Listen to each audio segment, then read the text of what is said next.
È una bugia, è sufficiente andare a vedere le dichiarazioni di 2 giorni fa del ministro Provenzano che ringraziava il ministro Lezzi, che per chi non se la ricordasse più era il ministro dei 5 Stelle, ministro del Sud, ringraziava il ministro Lezzi per aver bloccato l'autonomia. Quindi si mettono d'accordo tra di loro. Poi posso dire una roba, se sono stati così bravi ci spieghino perché di 10 ministri del Conte 1, 10 ministri 5 Stelle ce ne sono rimasti solo 3.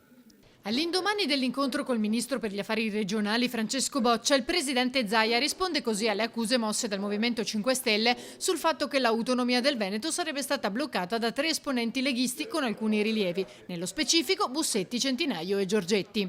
Il governatore veneto conferma poi che giovedì incontrerà nuovamente a Roma il ministro Boccia in sede di conferenza dei presidenti di regione, ma a meno che nel frattempo non emergano novità sostanziali non si diranno nulla di nuovo, dal momento che l'incontro svoltosi a Palazzo Balbi con la consegna della nuova bozza da parte di Zaia è stato definito positivo da entrambi. L'incontro è stato franco, chiaro, abbiamo parlato di tutto quello che è stato fatto come lavoro, ho portato le istanze del Veneto e noi da lì non ci muoviamo, insomma abbiamo